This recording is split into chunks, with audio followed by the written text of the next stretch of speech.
여러분 안녕하십니까? 8월 22일 목요일 뉴스투데이 강원입니다. 강원도가 강원형 일자리 사업을 지나치게 서두르고 있다는 보도 해드린 바 있는데요. 공사 기간을 단축시키려다 보니 난데없이 민간 투자사가 끼어들어 공사를 관련 업체에 몰아주는 등 특혜 의혹이 제기되고 있습니다. 김진아 기자가 취재했습니다. 강원형 일자리 사업을 위해 강원도는 전기차 조립 임대 공장 2동과 주행 시험 도로를 지원합니다. 그런데 취재 결과 강원도 임대 공장과 시험 도로가 들어설 땅을 생뚱맞게 돈의 모 언론사의 자회사가 43억 원에 분양받은 것으로 확인됐습니다. 이 자회사는 강원도 임대 공장과 시험로를 짓는 190억 공사를 언론사 최대 주주인 건설사에 맡겼습니다. 전기차 생산업체 공장 50억, 강원도 임대공장과 주행로 190억 등 240억대 공사를 언론사 최대 주주인 건설사가 가져간 겁니다. 강원도는 이전 기업의 요구대로 공장을 지어줘야 하는 상황에서 공기를 단축하기 위해 민간에 투자를 맡기고 이를 추후에 취득하는 방식을 택했다고 해명했습니다. 저희 나름대로는 내부에서 아무 이상 없는 걸로 확인을 했고 의회에다가도 이미 보고를 드린 상황입니다. 3월 달에 공유재산 관리 계획을 이미 다 받았습니다. 강원도와 횡성군 세금 233억 원이 투입되는데도 이와 관련한 공고나 입찰은 없었습니다. 게다가 이미 매입가가 정해져 있는 상황에서 관리 감독 없이 민간에만 맡겨지면서 공사가 제대로 될지 감독할 방법도 없습니다. 강원도 매입 예산이 확정된 상태에서 아무런 위험 부담 없이 땅을 사고 190억 공사를 경쟁 없이 가져가 특혜 의혹이 일고 있지만 강원도는 민간 투자를 유치한 것이라는 입장을 고수하고 있습니다. MBC 뉴스 김진아입니다. 군인들이 많은 접경 지역 강원도, 그동안 전국 다른 권역에는 있는 제대군인 지원센터가 도내에는 없었는데요. 어제 문을 열고 일자리 지원을 시작했습니다. 군부대 해체에 따른 인구 급감의 위기 속에서 그 타겟책이 될 수 있을지 지켜봐야겠습니다. 허주희 기자입니다.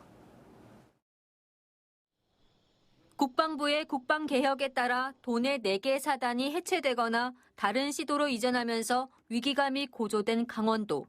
7만 명 가까운 인구가 유출될 걸로 예상되는 등 접경 지역은 그야말로 비상입니다. 이런 상황에서 제대 군인을 위한 일자리 지원센터가 춘천에 문을 열었습니다. 군부대가 밀집해 있는 접경 지역이지만 그동안 일자리 지원을 받기 위해선 서울로 가야만 했습니다. 저도 사실 이런 혜택을 못 받았습니다. 그래서 후배들을 위해서 이런 제대군인 지원센터가 하루빨리 개소되기를 10여 년 동안 간절히 원했습니다. 이렇게 제대 군인에게 일자리를 지원하는 정책은 사실 강원도가 지자체 차원에서 2012년에 시작했습니다. 현재 춘천의 제대 군인 정착 지원센터라는 이름으로 운영을 하고 있습니다. 하지만 강원도 차원의 정책은 지속 가능한 일자리를 유지할 수 있는지 의문이고 또 드론과 3D 프린팅, 앱 개발과 VR 등의 일자리 교육은 강원도 산업과 맞지 않아 구직과 정착에 어려움이 있었습니다. 어떤 한 일정한 분야의 프로그램이 국한되어 있는 건 아니고요. 받을 수 있는 그 프로그램에 대해서는 전방위적으로 전부 다 지원을 해드리고 있습니다.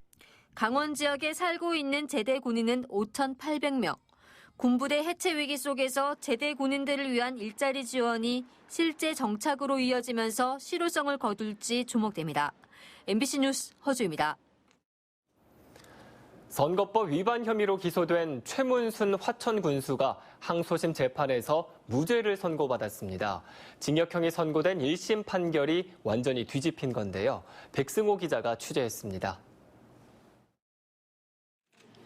공직선거법 위반 혐의로 기소된 최문순 화천 군수는 1심에서 징역 8개월에 집행유예 2년을 선고받았지만 항소심에서는 무죄였습니다. 최 군수는 2015년부터 2년 동안 이장과 새마을 지도자 체육대회와 군부대 축제에 각각 행사 진행비와 위문금으로 2억 3천여만 원을 기부한 혐의를 받았습니다. 1심 재판부는 관련 조례에서 정한 지원 범위와 규모를 넘었다며 최 군수의 기부 행위가 맞다고 판단했는데 2심 재판부는 이를 완전히 뒤집고 조례에 근거한 것이 상당하다며 범위 등을 확대한 것으로 보지 않는다고 판결했습니다. 또 돈을 지원하기 전에 담당 공무원에게 선거법 위반 여부 검토를 지시했고 실제 선관위에도 문의했다며 최 군수가 선거법을 어길 고의가 없었다고 판단했습니다. 재판부는 다른 자치단체도 비슷한 행사에 비슷한 방법으로 돈을 지원하고 있다는 변호인의 주장을 받아들였습니다. 다만 군부대 위문금에 대해 보조금 심의가 없어 절차적 하자가 있다고 봤지만 명백한 법 위반은 아니라며 무죄를 선고했습니다. 저에게 무한한 사랑을 보내주시는 화천 국민들께 감사드립니다. 그리고 진실을 사실대로 밝혀주신 재판장님을 비롯한 그 재판관님께도 정말로 고맙고 감사하다는 말씀드리겠습니다. 이재수 춘천시장에 이어 최문순 화천군수도 항소심 재판에서 무죄를 선고받으면서 기사회생한 분위기입니다. 최문순 화천군수에 대한 무죄 선고에 대해 검찰은 판결문을 검토한 뒤 상고 여부를 결정하겠다고 밝혔습니다. MBC 뉴스 백소입니다. 검찰이 선거법 위반 항소심 재판에서 조인목 양구 군수에게는 벌금 300만 원을, 김진아 양양 군수에게는 징역 1년 6개월을 구형했습니다. 조 군수는 자신이 직접 쓰지 않은 책에 편저자로 이름을 올려 허위 사실을 공표한 혐의로 기소됐고, 김진아 양양 군수는 노인회 회원들에게 워크숍 경비 1,800여만 원을 지원한 혐의 등으로 기소됐습니다. 조인묵 군수는 1심에서 무죄, 김진아 양양 군수는 1심에서 벌금 70만 원을 선고받았습니다. 이들 군수에 대한 항소심 선고 재판은 오는 28일에 열릴 예정입니다. 사북항쟁은 지난 1980년 4월 노동 착취와 어용 노조의 반발에 탄광 노동자들이 벌인 생존권 투쟁입니다. 이 사북항쟁 40년을 앞두고 명예회복과 정부의 사과와 배상을 위한 특별위원회가 발족됐습니다. 홍한표 기자가 보도합니다. 지난 1980년 4월 21일 정성군 사부급 동원탄자 광부와 가족들이 회사 측의 착취와 노조 운영에 반발하면서 사북항쟁이 시작됐습니다. 계엄 당국은 유혈 사태가 빚어지자 폭도로 규정하고 공권력을 투입한 끝에 나흘 만에 일단락됐지만 200여 명이 잡혀가 고문에 당하고 31명이 구속됐습니다. 사북항쟁은 뒤늦게 정부와 회사, 어용노조의 불의에 맞선 민주화 운동으로 재조명됐습니다. 2008년 진실 화해를 위한 과거사 정리위원회는 정부의 공식적인 사과와 배상을 권고했습니다. 사북항쟁 발발 40년을 앞두고 명예회복 그리고 정부의 배상과 사과를 받아내기 위한 사북항쟁 특별위원회가 발족했습니다. 요구사항을 관련 기관과 부처에 전달하고 다음 달 2일 청와대에서 기자회견을 벌일 계획입니다.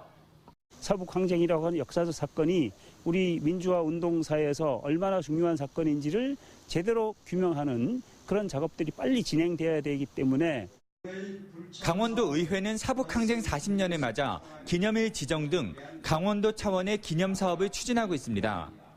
강원도 의원님들의 우리 사북항쟁에 관련돼서 어떠한 공감대 형성과 여론을 확산시키고자 14분이 공동 발의하시는 거에서 지금 현재 진행하고 있습니다. 네. 사북항쟁 관련자 가운데 단지 2명만 민주화 유공자로 인정받았습니다. 사북항쟁 특위는 관련자 명예 회복을 위한 직권 재심도 요구하고 있습니다. MBC 뉴스 홍한표입니다. 해양 쓰레기는 바닷속에 쌓였냐, 바다 위에 떠 있냐에 따라 치우는 주체가 정부와 지자체로 나뉘어져 있습니다. 이 지자체가 수거하는 해양 쓰레기의 양은 매년 늘어나고 있지만 넉넉지 않은 예산 때문에 처리에 어려움이 따르고 있습니다. 이윤 기자가 보도합니다. 지난 2016년 9월 동해안으로 폐목재와 쓰레기가 밀려왔습니다. 당시 북한에서 홍수가 발생한 게 원인으로 추정됐습니다. 갑자기 떠밀려온 많은 쓰레기를 어떻게 치워야 할지 예산이 빠듯한 동해안 지자체들이 걱정이 많았는데 때마침 2억 원의 국비를 긴급히 지원받았습니다. 다행히 사업비 부담을 덜게 되면서 가까스로 폐목재와 쓰레기를 치울 수 있었습니다. 바닷속에 쌓인 침적 쓰레기는 해양수산부가, 바다에 떠 있거나 해안으로 밀려온 쓰레기는 지자체가 처리하도록 해양 쓰레기 수거 체계는 이원화돼 있습니다.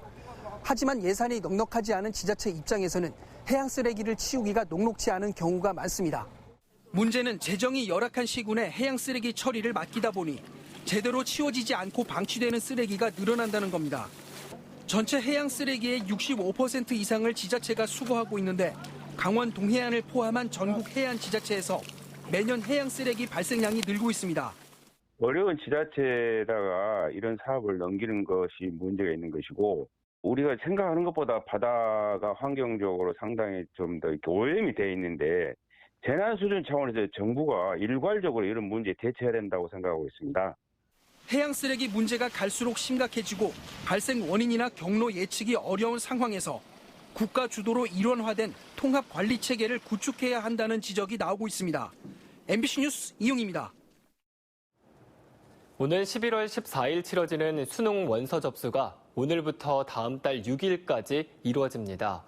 시험 영역과 과목 변경, 취소 등 원서 접수 변경은 9월 6일 오후 5시까지만 가능합니다. 재학생과 졸업생은 재학 중인 학교나 출신 고등학교에서, 검정고시 합격자는 주소지 관할 7개 시험지구 교육청에서 접수하면 됩니다. 강원도 교육청은 선택 과목 등 응시 원서 자료에 작성한 사항이 출력된 응시 원서에 정확하게 입력됐는지 확인한 후 서명해야 한다고 강조했습니다. 남북 관계가 경색된 가운데 강원도 교육청이 남북 유소년 축구 단일팀을 추진해 그 결과가 주목되고 있습니다. 강원도 교육청은 어제 열린 제1회 남북교육교류협력위원회의에서 북한 4.25 체육단과 남강원도에서 선수들을 뽑아 단일팀을 꾸리고 오는 12월 스페인 마드리드에서 열리는 국제유소년 축구대회에 참가하는 계획을 논의했습니다. 하지만 당초 지난달 평양에서 열릴 예정이었던 아리스포츠컵 국제유소년 축구대회도 남북, 북미 관계가 급변하면서 거듭 연기된 상황이어서 이 계획이 현실화될지는 아직 미지수인 상태입니다. 지구온난화에 따른 기후변화의 영향으로 강원도의 과수지도도 바뀌고 있습니다. 양구군의 사과 재배 면적은 1970년 9.2헥타르에서 지난해 137.5헥타르로 크게 늘어났고, 정선도 19헥타르에서 211.2헥타르, 영월은 26.9헥타르에서 133헥타르로 최대 10배 넘는 증가율을 보이고 있습니다. 또 춘천과 원주의 복숭아 재배 면적도 증가 추세를 보이고 있습니다. 원주 지역의 복숭아 재배 면적은 1970년 86.6헥타르에서 지난해 275.8헥타르로 3배 이상 늘어났습니다. 충북 지역에서 활발히 생산되던 인삼은 홍천과 횡성, 춘천 등 강원도가 주 재배지로 자리 잡고 있습니다. 추석 명절을 앞두고 도내 300개 시설에 대한 소방안전점검이 실시됩니다. 소방안전점검 대상은 도내 전통시장과 대형마트, 역과 터미널 등으로 소방시설 작동과 비상구 폐쇄 등을 집중 점검하게 됩니다. 강원도 소방본부는 오는 23일까지 주요 시설에 대한 소방 점검을 마친 뒤 컨테이너 하우스 등 화재 취약 주거 시설에 대한 안전 상태도 점검할 계획입니다. 강원도 시군의회 의장협의회가 KBS 원주방송국 폐지 철회를 촉구하는 성명서를 채택했습니다.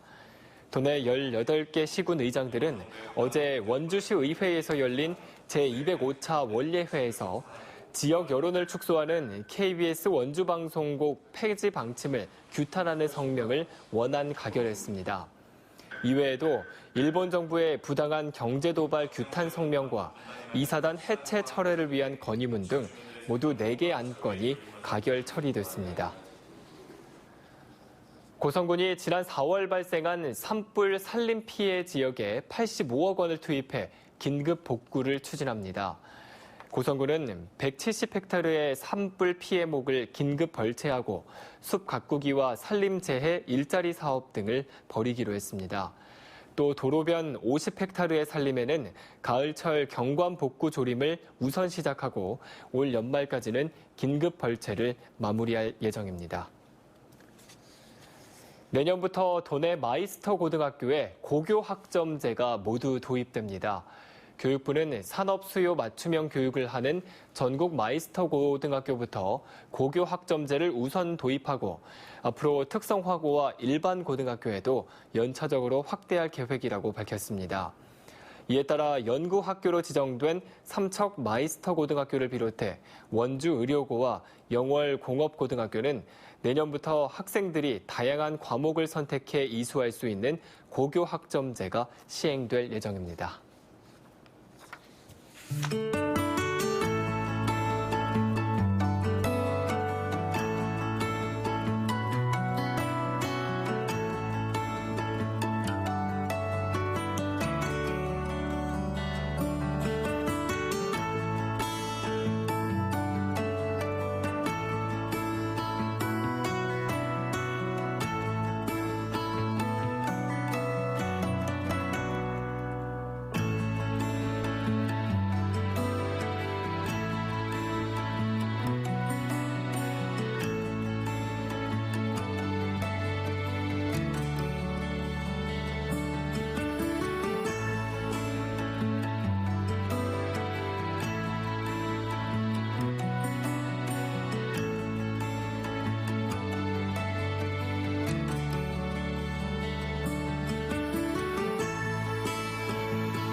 (2019) 원주 옥상영화제가 오는 28일부터 나흘 동안 상지대학교 한의학관 옥상에서 펼쳐집니다. 이번 영화제에는 평소 접하기 힘든 독립예술영화 28편이 상영되며 옥상에서 자유롭게 영화를 관람할 수 있습니다. 밤새 영화를 보는 밤샘 영화제와 감독과 나누는 관객과의 대화, 축하 공연 등 다양한 프로그램들도 진행될 예정입니다. 자세한 상영 일정은 블로그와 SNS를 통해 확인할 수 있습니다. 강릉시가 시민의 날을 앞두고 시민 대상 수상자 4명을 선정했습니다. 수상자는 문화예술 부문의 홍윤호 씨, 교육체육 부문에는 최만집 씨, 사회봉사 경로효친에는 손영철 씨, 경제지능산업기술의 김진은 씨가 각각 선정됐습니다. 이상으로 뉴스투데이 강원을 마칩니다. 시청해주신 여러분 고맙습니다.